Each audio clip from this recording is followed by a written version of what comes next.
주세요. 두 번째 이야기, 그레인저 선생님.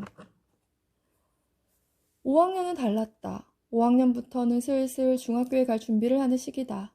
말하자면 시험을 치기 시작하는 학년이고, 따라서 아침에 쉬는 시간이 없다는 것을 뜻한다. 또 성적표가 나온다는 뜻이기도 하다. 그러나 무엇보다도 그레인저 선생님이 버티고 있다는 뜻이기도 했다. 5학년은 150명쯤이었고 선생님은 모두 7분이었다. 수학 선생님 둘, 과학 선생님 둘, 사회 선생님 둘, 국어 선생님 하나.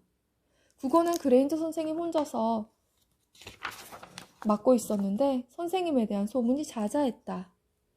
선생님은 오래된 동네에 있는 아담한 집에서 혼자 살고 있었다. 날씨가 맑거나 굽거나 눈이 오거나 진눈깨비가 내리거나 우박이 쏟아지거나 바람이 부는 날에도 선생님은 아침마다 푸르죽죽한 고물차를 타고 꼬박꼬박 학교에 왔다.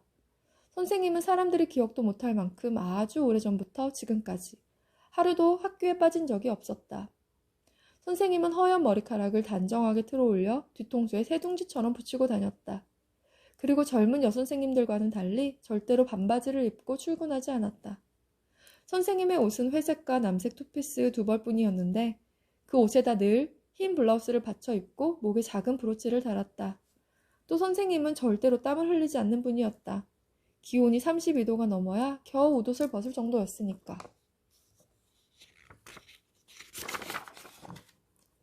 여느 선생님들처럼 그레인저 선생님도 키가 작았다. 5학년에는 선생님보다 키가 큰 아이들도 덜어 있었다. 하지만 선생님은 늘 거인처럼 보였다. 바로 선생님의 짙은 잿빛 눈 때문이다. 선생님이 눈을 부릅뜨면 누구나 먼지만큼 한없이 작아지는 느낌이 든다. 선생님은 눈을 초롱초롱 빛내며 웃기도 하고 아이들 말로는 진짜 배꼽 잡는 농담도 곧잘 한다고 한다. 그러나 선생님이 유명한 것은 농담을 잘해서가 아니다. 다들 그레인저 선생님의 눈에서는 X선이 나온다고 굳게 믿었다. 적어도 선생님이 15m 앞에 있다면 껌을 씹는 짓은 꿈도 꾸지 말아야 한다. 만일 그랬다가는 여지없이 선생님한테 들켜서 샛노란 독서 목록 카드에 껌을 찰싹 붙이고 있어야 한다. 선생님은 아이들의 윗옷에 옷핀으로 도서 목록 카드를 꽂아주고 수업이 끝날 때까지 절대로 떼지 못하게 한다.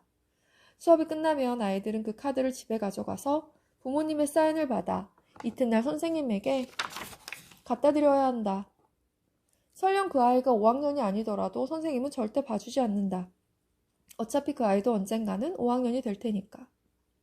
링컨 초등학교 아이들은 5학년이 되면 그레인저 선생님이 맞춤법, 읽기, 낱말 시험 점수를 매긴다는 사실을 잘 알고 있었다.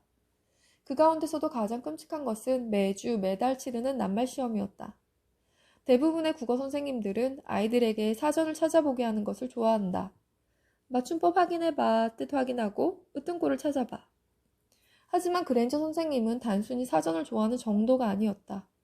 선생님은 사전을 사랑하고 숭배하다시피 했는데 선생님은 일주일 동안 외울 낱말을 35개나 내주었는데 어떤 때는 그보다 더 많이 내주기도 했다. 그러고도 성에 차지 않는지 아침마다 칠판에 오늘의 낱말까지 써놓는다.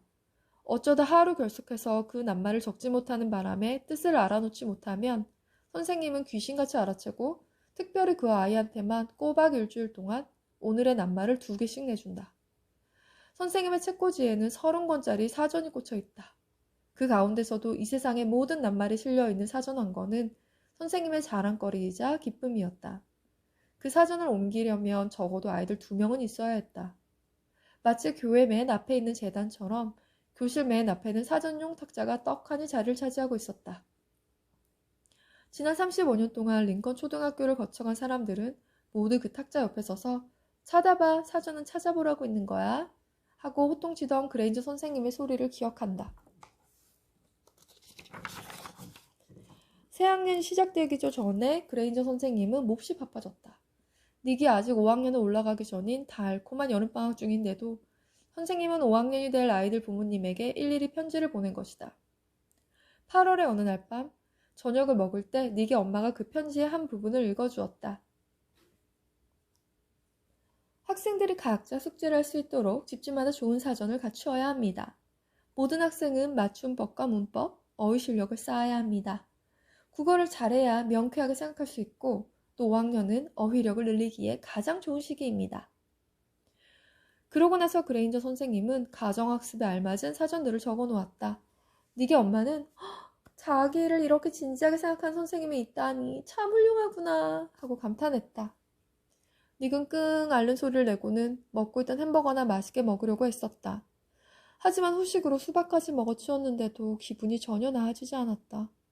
닉은 딱히 사전이 필요하지 않았다. 낱말을 무척 좋아하는 데다 적절히 사용할 줄도 알았다. 닉이 알고 있는 모든 낱말은 책을 읽다가 자연스레 익힌 것들이다. 닉은 늘 손에서 책을 놓지 않았다. 닉은 모르는 낱말이 나오면 형이나 아빠, 주위 사람들한테 뜻을 물어보았고 그러면 대개는 아는 대로 가르쳐 주었다.